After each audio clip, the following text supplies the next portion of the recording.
I'm not really going to say that much except for what Catapult is. For those of you who don't know, we are a publisher of books, literary fiction and nonfiction titles like this one, in addition to a daily web editorial site where we publish amazing fiction and nonfiction, including some excerpts from this anthology.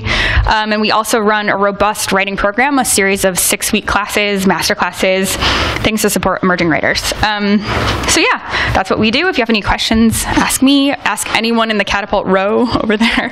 We'll be happy to talk to you about Catapult. But I'm just up here to introduce Brian Hurt, who's really the person who made this gorgeous book possible. He's the editor. You can see it on the title. Brian Hurt is the author of Everyone Wants to be Ambassador to France, winner of the Star Chiron Prize for Innovative Fiction. His work has appeared in The American Reader, The Kenyon Review, The Los Angeles Review of Books, Recommended Reading, Tin House, Tri-Quarterly, among many others. He teaches writing at St. Lawrence University, and I think somewhere in Ohio now, too, right, Brian? Yeah, Capital University. Capital University. Yes. Yeah, so please welcome Brian, who will introduce the rest of the event. Thank you.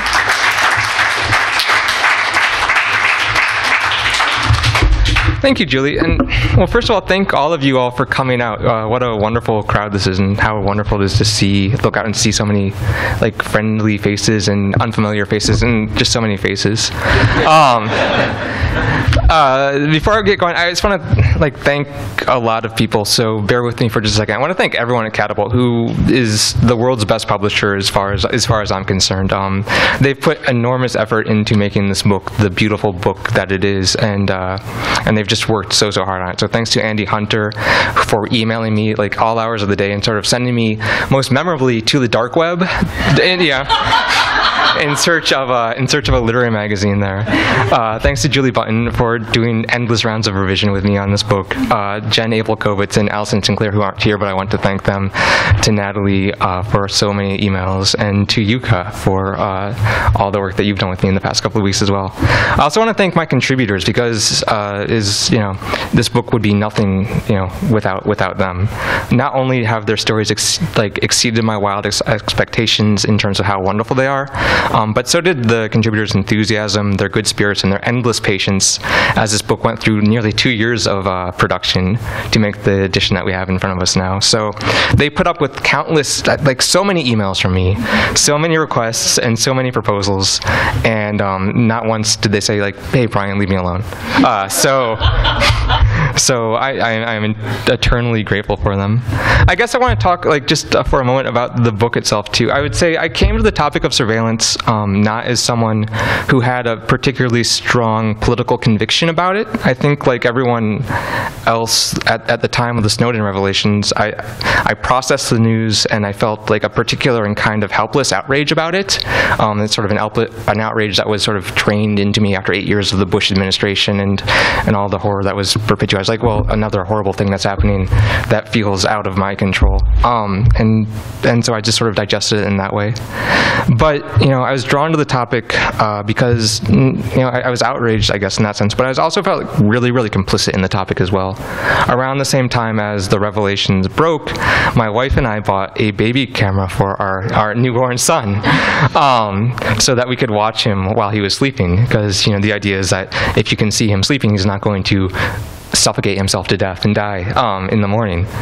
And so, we felt like watching him was making him safe, and that was sort of a comfort to us. But at the same time, it was really fucked up to sort of videotape someone as they sleep, and to have a camera trained on you as you're sleeping. And so, I was thinking about that, and I thought, well, it's not just when he's sleeping that he's going to be watched. It's all of his life that he's going to be watched, and that's the world that he's going to be growing up into, and that's the world that we all live in as well. We're all watched all the time, and for most of us, surveillance is something that we actually actively consented to participate in or to be watched. We watch each other, and we consent to be watched, on social media, on the TV that we watch, all that stuff. It's an aspect of our lives and an aspect of our culture that, to one degree or another, that we're really, really, all really, really complicit in. And so, I was thinking about that, and I came to two conclusions. And the first is, this is you think about it, it's really messed up. It's really fucked up how much we're watched and how much we're watching. And I also came to the conclusion that this topic was way bigger than something I could tackle on my own. It's huge, a huge, huge topic. So what I did is I called and I emailed my friends, and I'm lucky that I have generous friends who said yes to being in this book, and this book was born. I'm really proud of this book. I'm really, really proud of this book, and I hope you guys enjoy the book as well. And I'm proud of it for, a couple of reasons. I think you will enjoy the quality of the stories and the diversity of the stories. They're so good, and they're so different from one another. They're great. And I'm really, really proud of the credentials of my contributors. You'll hear me read them in just a few minutes, but these people they're the best writers writing today as far as I'm concerned. And it's incredible that they said yes to being in this book. But what I'm most proud about of the book is the way that every story examines the impact of constant surveillance on our human lives. Whether it's a story about being stationed on a Cold War era radar tower in the middle of the Atlantic Ocean, or if a story about a content moderator for a large social media company who has to censor offensive posts before they reach the masses, or if it's about someone trying to extricate herself from an abusive relationship. All of these stories show us how human spirit wilts or thrives or is reformed under sort of the constant and sometimes anonymous gaze.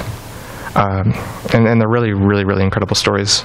So I'm proud and excited to share some of these stories with you tonight.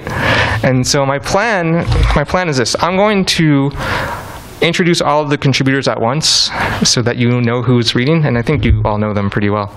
And then I'm going to get out of the way, and they're going to do what they do. So let me introduce the contributors, and then we'll get this thing going. So up first will be Katherine Karlin. Katherine Karlin's story collection, Send Me Work, was published by Northwestern University Press in 2011 and was named a Kansas Notable Book in 2012. It received the Balcones Fiction Prize and was a finalist for the John Gardner Fiction Book Award. Karlin's stories have appeared in the Kenyon Review, Cincinnati Review, Tri-Quarterly, Pank, One Story, North American Review, Ziziva, Alaska Quarter Review, LA Weekly, and many, many others. She's been selected for a Pushcart Prize and has been featured in the News Stories from the South anthology, and her essays have appeared in Exo Jane, Lumen, and the collection One Word from Saraban Press, among others. And Katie's one of my favorite writers, so I'm really, really honored for her to be here as well. After Katie will be Deji Bryce Olukotun, who holds an MA in creative writing from the University of Cape Town, as well as degrees from Yale College and Stanford Law Schools. Pretty good schools, they're okay. His excellent novel, Nigerians in Space, is a thriller about brain drain in Africa, and it was published by Unnamed Press in 2014. His work has been featured in Electric Literature, Vice, Slate, the New York Times, the Los Angeles Times, Los Angeles Review of Books, the Wall Street Journal, National Public Radio, The Atlantic, ESPN, as well as many, many, many others. In 2013, he served as a juror for the Neustadt Festival of International Literature. And Deji, is actually an expert in this material in surveillance. He's an attorney with a background in human rights and technology. He has traveled to over 25 countries and offers deep work experience in South Africa, Myanmar, and Haiti. He currently works at the digital rights organization Access Now, where he drives campaigns on net neutrality and surveillance. Before that, he fought for free expression and the defense of writers from around the world at the PEN American Center with the support from the Ford Foundation. After Deji will be Miracle Jones, who is from Texas. He's a Sagittarius and is a very, very private person. After Miracle will be after Miracle will be Mark Chiusano, there it goes, who's the author of Marine Park, which received an honorable mention for the PEN Hemingway Award. His fiction and essays have appeared in Guernica, Narrative Magazine, 5 Chapters, Salon, Harvard Review, and online at Tin House, The New York Observer, NPR, The Atlantic, and the Paris Review, among other places. He was born and raised in Brooklyn, was educated at Harvard College. He spent some summers playing baseball in Switzerland. It's fascinating. Mark's like the most fascinating. He plays baseball in Switzerland, among other places, sometimes more exotic than the parade grounds. He's worked at Alfred A. Knopf and Vintage Books, and now he writes for the editorial page of AMNY and Newsday. And if you want to see what he's writing for both those publications, you can go to his website, markchiusano.com, and sign up for his newsletter, where he will happily keep you up to date on all of it, like his excellent reporting, and it's really, really good. After Mark will be Carmen Maria Machado, whose debut story collection, which is like the best titled debut story collection of all time as far as I'm concerned, Her Body and Other Parties, is forthcoming from Grey Wolf Press in 2017. She's a fiction writer, a critic, and essayist whose work has appeared in The New Yorker, Granta, Agni, NPR, Vice, Best American Science Fiction and Fantasy 2015, Best Horror of the Year, Year's Best Weird Fiction, and Best Women's Erotica. She has been the recipient of a Malay colony for the Arts Residency and the Elizabeth George Foundation Fellowship, and nominated for the Nebula and Shirley Jackson Awards. She's a graduate of the Iowa Writers Workshop and the Clarion Science Fiction and Fantasy Writers Workshop, and she lives in Philadelphia with her partner. Then last up is some guy named Jim Shepard. Jim is a wonderful person, and I'm really grateful for him being here. He's the author of 7 novels, including most recently the masterpiece, The Book of Aron, which won the Sophie Brody Medal for Achievement in Jewish Literature from the American Library Association and the Penn New England Award for Fiction, and 4 story collections, including Like You'd Understand Anyway, which was a finalist for the National Book Award and won the Story Prize. 5 of his stories have been chosen for the Best American Short Stories. 2 have won the Penn, 2 have been in the Penn O. Henry Prize stories, and 1 for a Pushcart Prize. He teaches at Williams College. Those are our readers. You're going to be amazed. So thank you all for coming, and sit back and enjoy.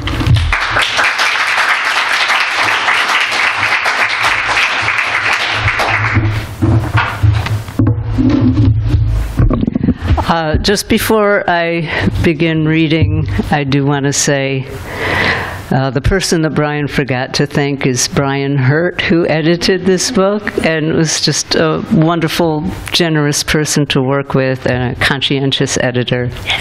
Yeah. And I'm so proud to be part of this anthology. So I'm just going to read for a very few minutes from the short story Sleeping Where Gene Seberg Slept, which I contributed to this anthology and which kind of grew over the summer to be a novel that I just finished. So, and one thing that I thought had a nice symmetry is this story begins on May 5th, and today's May 5th, so. My school librarian was the first to tell me about Gene Seberg. Miss Breedlove recognized in me a fellow soul, and she pulled a book from the shelf to show me. Here was Gene on the Ed Sullivan Show. Here were Gene's bewildered parents. Here was Gene arriving in Paris. Here was Gene burned at the stake. Gene was from Marshalltown, a bike ride from our town of Edna. The prettiest girl in Iowa, and of all the pretty girls in America, she was chosen to play Joan of Arc. She lived in Paris, and she married a famous writer. She was a movie star. You can't blame Miss Breedlove for withholding the rest: the dead child, the wicked COINTELPRO harassment, Gene's own boozy, blubbery decline, the death in a white Renault, obstructively parked in a Paris alleyway. Her body in such an advanced state of decrepitude, it had to be scooped, not lifted, into the gendarme's body bag. The librarian wanted to show me there was life beyond Edna, and I was hooked. Unbelievable. The same late 50s Paris that produced Brigitte Bardot, that portable mattress who spent her days curled up and waiting, also gave us Gene Seberg, darting around the arrondissement in her beep-beep citoyenne, leaving her lover at the curb, lightly adjusting the rearview mirror with a "sorry, darling," and a revealing flick of the wrist, lithe and slightly androgynous. She was as much a product of Iowa as of Paris. Here, from the humus, with the corn and soy and swine she grew. Her Nordic blood, the same as mine. I left Edna the day after I graduated from high school, and today I'm back 20 years older. Early mornings, I hear from across town the shriek of pigs about to be gutted. Sometimes I wake up terrified that I will die in Iowa.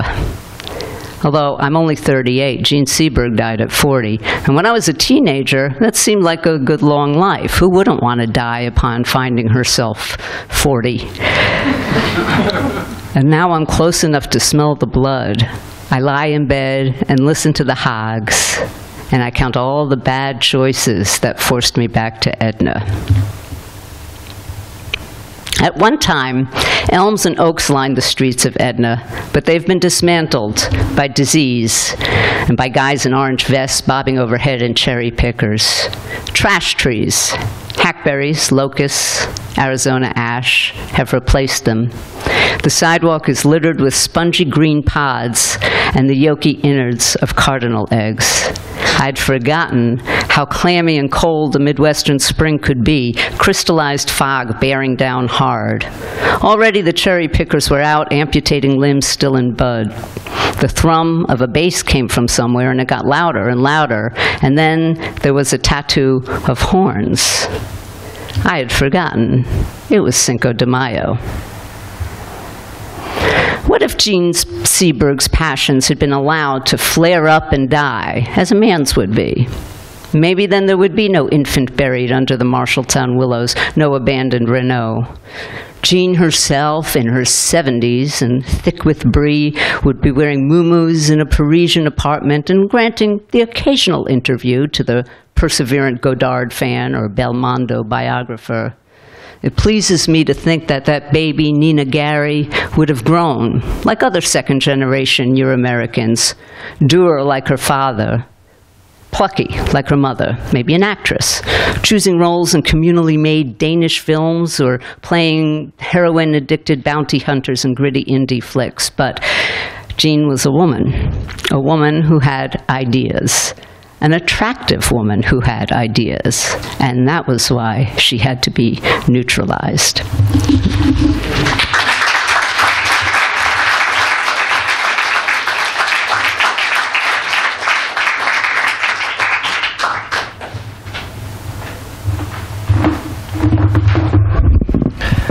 I lost my place for a moment because I went back and read the last paragraph of your story, and it was one of the best endings of a story I've ever read. So I just was enjoying that again as you were reading. So I wasn't paying attention to your reading. I was reading. But I recommend it. It's really beautiful. So as Brian mentioned, I work for an organization called Access Now, and we've seen that when surveillance combines with state power, terrible things happen. People die, people are arrested. Even in open societies, really nasty stuff can happen. People self-censor, and those baby monitors that you're talking about, those are hackable now that most of them are attached to the internet, and people do hack them. And in fact, there's a search engine that allows you to search people's baby monitors. So it's a real thing. You know, beyond going in your family, like in the U.S., when the Snowden revelations broke, I had an opportunity to talk with Sherman Alexie, who's a Native American author, and his first words were, "Welcome to the Indian world," something he's used to experience growing up on the reservation. So it affects people at different levels. So this story, as Brian mentioned, has to do with content moderators. On Facebook, all the terrible stuff that goes up, the dick pics, the violence, the beheadings, someone has to, users flag them, and then someone has to make a call about whether they should stay up or not stay up. So there are people whose jobs are, that's all they do all day long, and most of those jobs are outsourced. In Facebook, it's in the Philippines, so you just have people that go in and just look at this stuff all day long. So this person, the main character, works for a company in the near future, and they do scented social media. So his nose is really important. I gleefully dip my hands in my powder bag. I love the smell of the powder as I grab the first holds. It smells like freedom, hey? As if I'm climbing towards my dreams. Before long, I had pulled myself about 30 feet off the ground. Then I got to a problem that I couldn't navigate. There was a nasty slither of a hold that I thought I could crimp, and as I dug my fingers in, my hands stiffened from fatigue and my feet slid out from under me. I tried to dyno my hip onto the hold, but it was too late, and I was falling rapidly towards the mats below. My head snapped forward so hard that my nose bashed into my kneecap. "Gotcha," Rocky said. He gradually lowered me to the ground. I clutched at my nose as he unclipped my harness. I could feel numbness spreading along my eye socket. "You all right there, Brew?" "No, I'm not all right. Why the fuck didn't you catch me earlier, Rocky?" Rocky recoiled. Why the fuck did you fall? I couldn't crimp it. That root was too hard. Here, let me look at your nose. Come on, move your hand out of the way. I let go, and the blood rushed in painfully. It's all right, Brew. You're not bleeding. It was a light knock. I was relieved, but I could feel my nostrils filling with something. Mucus? Blood? The air was already starting to feel stale. It was as if the smells were slipping past me, as if the room were coated in a skin of mud. You weren't prepared for it, Brew, he went on, tapping his temple with his finger. It was a simple problem. It wasn't your finger strength, but your mind that failed you. I didn't like Rocky's tone. I paid him to help me fulfill my passion, not to cause me more problems. I was in line for a promotion soon. How am I supposed to go to work tomorrow if I can't even smell your stinking breath? You made a mistake, Rocky. Just admit it. That's cock. I'm not the one who fell. I began tapping away on my quanta band. It says here that I shouldn't have been doing this route for 3 weeks. This wasn't part of the program. I could report you for this. Now I had his attention. Calm down there, Brew. There's no need to report it. At Olukotun, the numbers didn't lie. The quanta band would have measured the speed of my fall in meters per second as well as my rise in pulse. If I could show objectively that someone had put my work at risk, then he would be dismissed immediately. The same went for all of us. Why shouldn't I report you? I said. Because then you wouldn't get any better at climbing. I wanted to challenge you, Brew. You can't control everything when you're out there. That's part of climbing. But it's not part of the program. The program says I get better in 3 weeks. That's the whole point. If you want to challenge me, put it in the program. Come on, let's forget it, Renton. You're right. My mistake, Brew. I put in the wrong route. He tapped on the wall and illuminated a yellow route, one that I had already successfully completed twice before. This is what the program wanted, right? He grabbed for the carabiner on my harness, but I pushed his hand away. No, I need to get some ice for my nose. Come on, Brew, your nose is fine. You took a small knock. Let's hook you in. Yellow's still a bastard of a route. You haven't even free-climbed it yet. It was so easy to screenshot my quanta band and even easier to send it to security. I looked at him blankly as if I didn't understand, buying time. He began pleading to hook me in, insistently, pathetically even. What are you waiting for, Renton? It was a simple mistake. Let me hook you in. No, I said. It's too late. Olukotun only allowed the perimeter security to carry guns, so the ones who arrived wielded batons, but the effect was still intimidating enough to prevent Rocky from putting up any sort of struggle. You think the Orupskop wall gives a shit about that thing on your wrist, Brew? He shouted back. You think that thing is going to save you when you're on the wall and a vulture starts pecking at your fingers? That's what happened to me. I was like Prometheus, getting my liver pecked out by an eagle, Brew. I didn't even have one of those wristbands. I let it eat my own hand and then I climbed up that wall. The Orupskop says fuck all to your wrist. That wind will tear you off that route and splatter your brains in the sand. But I'd heard that story about the vulture many times before, and it didn't scare me anymore. My quanta band told me that there was a 1 in 10 million chance of it ever happening to me. I'd whiffed some terrible things during my time at Olukotun. Ritual dismemberment by a militia in Bukavu with a volcano looming in the background, a woman being raped on a frozen canal in Ottawa, and once a manhole cover in Nagoya crushing an old nun on the sidewalk after it was ejected by a blast of gas. If Rocky had whiffed these things too, he might have left with a little more dignity. The world was not a fair place, and I was the one who helped people forget that fact. Thanks.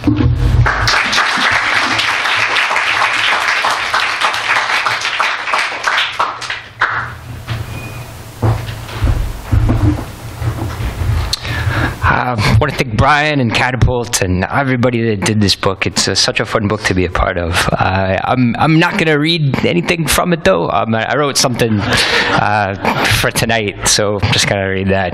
But my biggest troll on Facebook is my mom. She is highly skilled. We don't have the same last name, and I write under a pseudonym anyway, so nobody knows who she is. She takes it personal and makes it personal. Every once in a while, she will get into a bitter, unhinged discussion with a stranger or acquaintance, who will then turn to me in private, asking me to block her. But she is a tiny, vindictive Sicilian lady. I am not blocking her. You can block her if you like. I think she's funny, or at least I'm immune to her. And when she says something deranged to one of my friends, I know it is just her way of expressing maternal love. I'm more annoyed by false decorum. I'm more annoyed by the way in which all internet posts must now be either smug, self-righteous, blandly aspirational, or archly pessimistic, or they don't count. I'm more concerned about the violence that the public nature of the internet does to interesting speech rather than political speech. I'm more dismayed by the way that the internet turns all speech into political speech. I was raised by people screaming the worst insults they might possibly come up with at total high volume all the time over plates of food. The internet feels therefore normal to me, and so I rebel against it. I'm not arguing in favor of harassment or racism or all caps death threats, but I am arguing against the current trend in favor of pompous overcorrection. It might be time for all serious people to embrace the call of the abyss, the primal surrender to the surreal and psychedelic, which has always been fascism's greatest foe, for all of us to master the quiet and ancient discipline of shitposting. Webster's defines shitposting as the failure to make a constructive post, the inability to add useful information to a forum, worthless, overly offensive posts written in a manner which aggravates others. The most clever form of shitposting consists of posting images that do not in any way refer to the argument at hand, to remind us all that internet arguments, and most arguments, are fucking stupid. You don't win an argument by engaging in it, by pretending it is real. You win an internet argument by posting a picture of a man eating a veggie hot dog at a baseball game. And then you post a picture of a cat stuck in a potted plant. And then you post your favorite Maya Angelou quote in all caps over a gif of a person having a jet ski accident. And then you move on with your fucking life. The aggregate slush of human perception is shaped and manicured by consensus via social media to be as boring and toothless as possible, making no space for bad people to sprawl out and think about the underside of issues. My pitch: when you shitpost to somebody's feed, you make space for others to say equally asinine things that might be closer to what they really think. You strike a quiet blow for freedom, for art, for privacy, for the dark, unpersuaded, uncaring truth of how people may actually feel. Mildly anxious, mildly annoyed, and maybe a little hungry. You say, I do not like or dislike your statement, but I too exist. The way that all speech becomes political speech, the tribal weaponization of the psychosphere, amplifies boring ideas in order to crush the mercurial souls of those who do not believe. Fighting back against any sufficiently smug consensus who cares more about ideas than people feels impossible.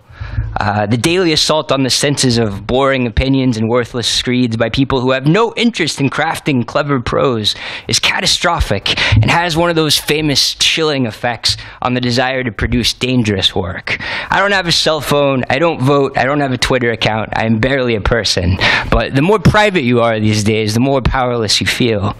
The past year, the entire media of this country has focused on a Kraft Singles-colored sausage casing stuffed with live maggots and pig vomit. I believe the German is Trumpwurst, whose cock, angling upward beneath a gut lifted out of the way by two fat car dealer hands, we will probably all see before this is over. His entire candidacy is one giant shitpost that we are being encouraged to take seriously. The best move is to respond with your own defensive shitposting to let the troll know you are bored. We're still living in the bad faith, message discipline dystopia that was the product of the television age, but those rules are dead. Social media means living our lives in the audience of a bad improv comedy show where we can at all times feel the pain of the needy people around us who need us to like the thing that they do that they have put no effort into doing. The way in which people censor themselves when they know the government is watching is well documented. The way they censor themselves when their mom is watching is worse. This must be resisted by anybody who wants to produce something great, or at the very least defend their souls from something awful. Everybody is watching now. You can chime in and say the same thing everybody else is saying in a slightly different way to give the people around you a moment of cheap solidarity that everyone will like briefly because they feel they must. Or you can confuse them, add nothing, be a ghost, respond to the same shitty world with the same picture of Dave Coulier every day, and get something interesting done on your own time. Thank you.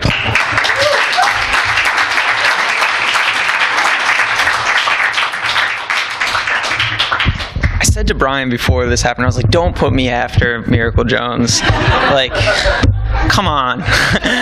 This happened last time. We did one of these readings before, and and he did the same thing. He was reading off his phone like that, which was cool. And it was a different story too. It was about a bully when he was growing up in Texas, and it was hilarious. So you were the bully. Well, anyway, I thought it was awesome. Anyway, I'm gonna read a story from this book, which is good anyway, but it's not on my phone. I wrote this story when I was working at a publishing house, and the story is about a publishing startup, if you can imagine that kind of thing. I've since left the publishing house, and it used to be that I felt a little bad about being in a publishing house, and that's where you're sort of watching everyone. You're like, exactly what they're reading and what page they get up to, and it's a little disconcerting. So I went over to journalism, and I was a reporter, and at least I felt I was observing the right things. The people who are doing the watching, often the cops. So I felt good about it. Then the other day I went into the office in the newsroom, and my editor brought me downstairs to the lunchroom, and she's like, you can buy the coffee, whatever. And the only way you could pay for it was with your fingerprint. That's how you have to pay for it. It's like there's no people working there anymore in a newsroom, and you have to use your fingerprint. So it was terrifying, and now they pull me back in. So anyway, this is from a story called Life Hack at Bar Kamenuk, and I think the things you need to know is that there's a character named Anderson who just started working at Fixshare, which is the publishing startup where you share the Kindle content that you're not using on your Kindle or iPad or whatever with your friends or coworkers. And he just went out to he just started this job, and he went out with his coworkers for a drink and received a strange warning that he's about to receive a message, at nighttime, in the middle of the night. And he's the kind of guy who's in the middle of Crime and Punishment but never finished it. So he was awoken with a rap on his window. There was someone tapping on his fire escape. He got out of bed. With the lights off, he had a pretty good view of the outside once he pulled the curtains apart. Leaning against the fire escape railing, hand poised to knock once again, there was a woman. She was dressed in slacks and a button-down shirt, which seemed to Anderson improbable for a cat burglar or nighttime strangler. Her posture prefigured not danger or anxiety, but almost normality, even out there on the fire escape. The woman nodded at him, gesturing the window up. He unlocked it and lifted. "Higher," the woman said, in a friendly but impatient way. He pushed it as high as it would go, and the woman ducked her head underneath. He gave her a hand as she hopped down next to his bed. "Shut that," the woman said, "and keep the lights off." "Wait," she said, as Anderson opened up his mouth to begin with one of various pressing questions. The woman took a cell phone out of her pocket. It looked like an iPhone, but a bit heavier duty. She brought it to life with a few touches of her meaty fingers and a beam extended from it. She swung it 360 degrees around the room. Then she consulted with its glowing screen and, satisfied, returned the phone to her pocket. "Okay," she said. Then she froze again. "No." Her eyes had lighted on a plastic cup that Anderson had carelessly left on his bedside table, gifted from some takeout place down the street. The woman peered at it, sizing up the angle from it to the window, and in one motion reached it, snatched it from its perch, and crumpled it to a loud nothing of grainy plastic in her hands. "Jesus," yelped Anderson. "It's a microphone," the woman explained. "Or it could be anyway. All they need is a laser pointer and a clear view from across the way." The woman scowled out the window from whence she'd come, as if these laser demons had been right behind her. "I have to say I'm a little confused," said Anderson. "Don't you have P2P?" the woman said indignantly. The blank look on Anderson's face would have told her what she needed to know. "It's a security system," sighed the woman. "Anonymous peer-to-peer secure communication. I thought everyone knew about that these days." Anderson, however, didn't. "Can we turn a light on?" Anderson asked. The woman responded by retrieving her cell phone from her pocket and tapping a few times. The ceiling light, and also Anderson's reading lamp, flickered on. Anderson eased himself back onto his bed. "This is all quite a lot to take," Anderson said. He closed his eyes for a moment. When he opened them, the woman was still there, indeed, was peering down at him concernedly. "I'm the new hire," she said, with an air of explaining the obvious. "Or former," she added. "Svetlana," she said, waving her hand in an awkward but pleasant hello. "Great bookshelf," she said. "I love Mallory, too." "I'm Anderson," Anderson said stiffly, a little behind. "Hey, let's get going," she said, gesturing towards the doorway. "It's fine, it's not bugged after all." Anderson stayed where he was, although she didn't look back to see if he was following. She didn't seem to be the type of person who successfully waited for answers or orders. Only at the doorway did she turn around. "What?" she said. "Do I have to make the whole speech now? Aren't you even a little bit curious? Look, I promise to have you back in bed in an hour, if that's what you want to do." Her eyes twinkled a little. Anderson considered. If he was in danger, he probably would have felt it already. There would be plenty of time later for regrets. It wasn't like he had to be at work early in the morning. Svetlana, sensing what the small movements that Anderson was committing were pointing toward, opened the door soundlessly. Anderson gathered his keys and wallet. Svetlana wagged a finger when she saw him reaching for his cell phone, which he dropped, and, on a whim, traded the phone for the copy of Dostoevsky lying to the side. Anderson carried the book against his wrist, and the weight of it, the half-fresh paperback pages, felt comforting as he ventured into the unknown. Thanks.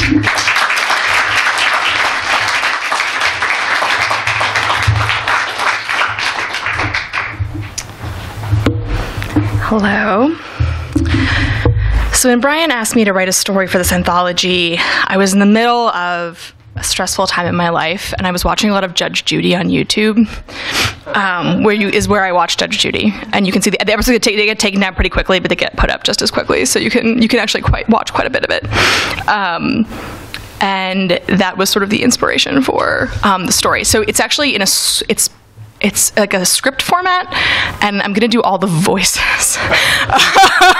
It's mostly just Judge Judy interacting with this one character whose name is Sakshi Karnik. But there's a in the beginning, Bird the Bailiff makes an appearance, for those of you who watch Judge Judy. You are about to enter the courtroom of Judge Judy the Shineland. The people are real. The cases are real. The rulings are final. This is Judge Judy. Sakshi Karnik is suing her ex-girlfriend, Lola Z, for the balance of a loan and an assault. Lola says the money was a gift. Order, all rise. This is case number 109 on the calendar in the matter of Karnik versus Z. Thank you. You're welcome, Judge. Parties have been sworn in. You may all be seated. Ladies, have a seat, please. Miss Karnik, according to your complaint, you and a defendant used to be in a relationship, and while you were in a relationship, you loaned her an amount of money for the purpose of some sort of event. Soon afterwards, you broke up. You would like your money back for that, and also payment for some damaged property. You also claim the defendant assaulted you, and you feel like you endured a lot of pain and suffering, and also needed some treatment, so you'd like compensation for that as well. That's correct, Your Honor. So before you broke up, you were in a relationship with Ms. Z for how long? Yes, Please speak up, I can't hear you. 2.5 years, Your Honor. Can you please tell me first about the money that you loaned her? She asked for money to throw a party. A party? What kind of party? A birthday party, Your Honor, in her honor. And when was this? July 7th, Your Honor. July 7th of what year? Last year. Go on. And then she said she wanted her guests to have everything. She wanted to afford them pleasures, and so she sent me away to buy them, the pleasures. She sent you to the grocery store? Yes, Your Honor. She wanted game hens, Cornish game hens. So you bought her groceries? Yes, Your Honor. And you brought them back? Yes, Your Honor. I bought them and I brought them. Cornish game hens, sage, honey, salty cheeses, fragrant pate, vodka, feta stuffed olives, not blue cheese because why do you hate me? Why do you hate me? Do you wish me dead? Flustered potato chips. Ruffled potato chips? Those two. Then what? She glazed the hens. She glazed them with oil, roasted them in the oven. She cut them in half with her shirt off. Her breasts were, excuse me? She cut them with the kitchen scissors into their breasts. Their bodies were all grease and tendon and whistles slicked. She wrestled with their gristle until they were vanquished. Flecks of salt and oil on her skin. In half, she cut them in half. Then she folded them together and let the sides drop down like a trap. Released. You understand. I certainly do not. What I'm saying is afterwards, after she left me and found me, she whispered into my hair that she loved me, that she was sorry for not paying you back for the groceries, for everything. But she never paid you for the groceries. No. What else, Miss Karnik? Any other expenses? One morning I woke up and I was outside on the grass. It was wet. My mouth tasted like fillings. She was inside in the bed. A coyote slunk by and I said, "Sir, is it not too close to be dawn to be out here? You're kind." And he said, "Ma'am, is it not too far from kindness to be out here on this lawn?" And I said, "Touché." Wrap up your story, Miss Karnik. How is that an expense? My clothes were ruined. Why were you out there? She said that I had thoughts about others, that I wanted to leave her, that I was thinking about other people during, No, I don't know. During what? Sex, Your Honor. She would grab my chin and say, I can see you somewhere else. Who are you thinking about fucking? Come back here. Love me. And I would drift away, but only after, never before. Tell me about the assault. Then I started getting sick. She made me sick. What do you mean she made you sick? How did she make you sick? This morning, this beautiful autumn morning, I woke up and the air was thick and the color of honey, but darker like a tamped down sunrise, the window glazed with rain. I opened the front door. Outside, it was chilly and wet. Golden leaves were pummeling off the trees, whizzing down to the brilliant green grass like bees, and the air leaked and loosened. Part of the sky was amber sun, part of it was dense black clouds, and thunder snarled overhead. It was like an alien world being birthed, or perhaps coming apart, the end of its days. Then the light dimmed and the sky became grayer and reels began to seep into the air. When I left to go to work, my car was covered in splayed maple leaves that clung wetly to its surface like so many starfish. On that morning, she made you sick? Yes. Yes, she had one. I turned my face because I did not want it. But then she kissed me, and there was this thing on my lip, this red thing. It was hot. It bloomed out of me. I don't understand. She said, don't you love me? I still didn't understand. A fever sore. She gave me a fever sore. A cold sore? I'd never had one before, but then she gave it to me. You didn't know that. You didn't know that she did that, or even that she did it on purpose. Everyone gets cold sores. My grandkids get cold sores. Does she give them cold sores too? Probably not, Your Honor. So you got a cold sore, so what? And then it began to bubble and blister, and then it erupted. So what? And then there was an eye there. You got one in your eye? No, Your Honor. The blister burst and there was an eye inside watching me. I don't understand. It was her eye. She always kept it on me, but now it was there in the open. In the sore? In the sore. Oh, Lola. If I may, Your Honor. Hush. But Your Honor, rolling around as if the tender room of the wound was the socket, and every time I blinked, I felt my nerves fire. It wept sometimes, infectious tears. What happened next? I felt like I was unraveling. I was ugly, watched. I begged her to make it go away. It knew what I was thinking, knew I was afraid. I said, please, let me have my own mind back. I wept. It read my mind, betrayed me. I fell down to the street, crying. I was responsible. You were responsible? No, I. When you say that it read your mind, it knew what I did in my room alone. It knew what I read. It knew everything, knew, and she knew before she could possibly know. What happened next? And then the eye began interfering with my own eyes like a signal. It interfered with my reading. What do you mean? I would try to read, and the text would be blackened out, like a hand had gone over it with the censor's hand. And it would read my thoughts and perceptions. It discerned and influenced like a king's mistress. What did you do next? I went to a woman who lived deep in South Philly, who was rumored to know how to make the eye go away. And I found her. She told me to run. Thank you.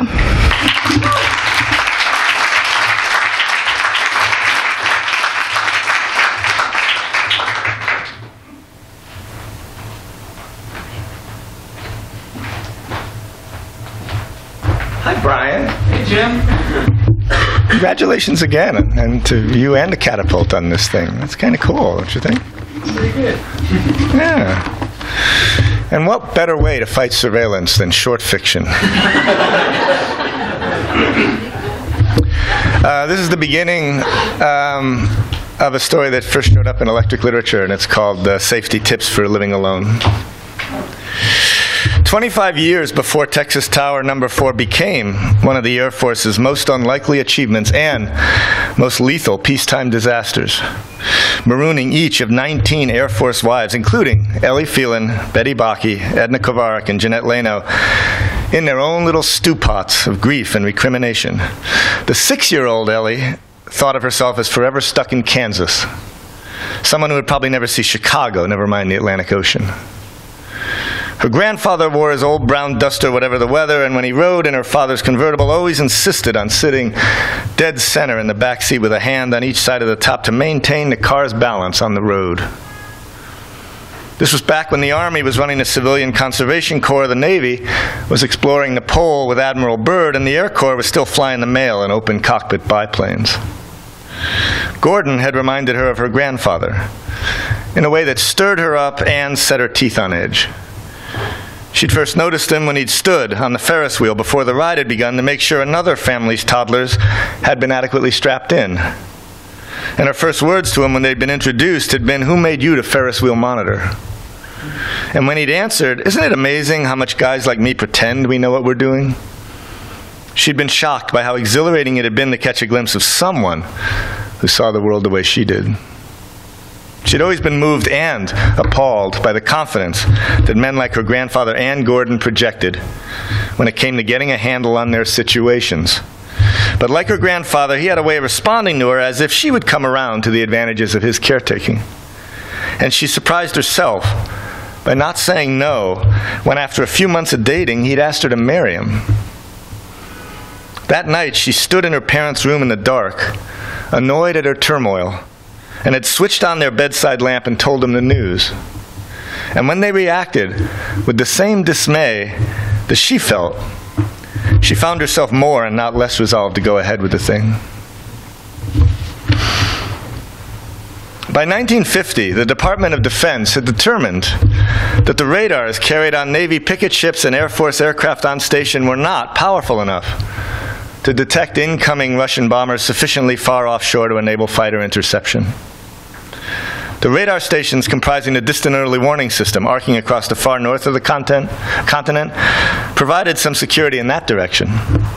But given that nearly all of America's highest priority targets were situated inside its northeastern metropolitan corridor, protection from an attack launched across the Atlantic seemed both essential and entirely absent.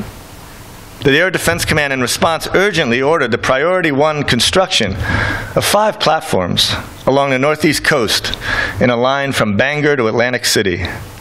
The platforms were called Texas Towers because of their resemblance to the oil rigs. They were numbered from north to south, and they cost $11 million apiece. They faced engineering problems as unprecedented as the space program.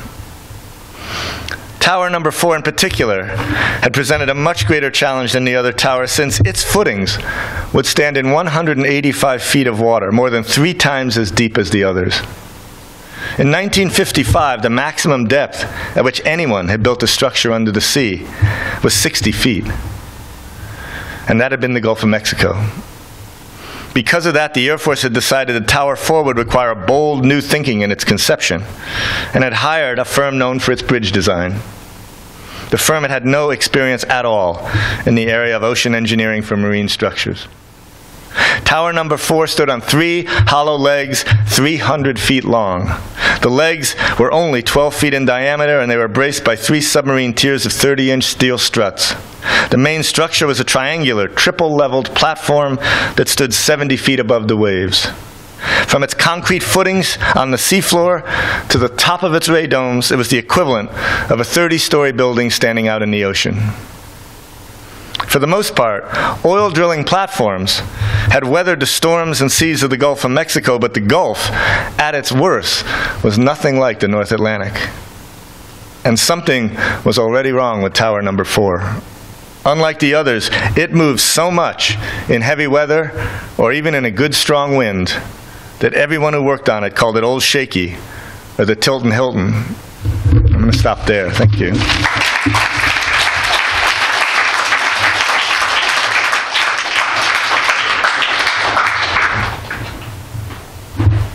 You guys give it up one more time for all of the contributors, please. Yes, thank you. Thank you once again to Catapult, and thank you, a round of applause to everyone at the Strand, too, for hosting this event. It was so wonderful of them.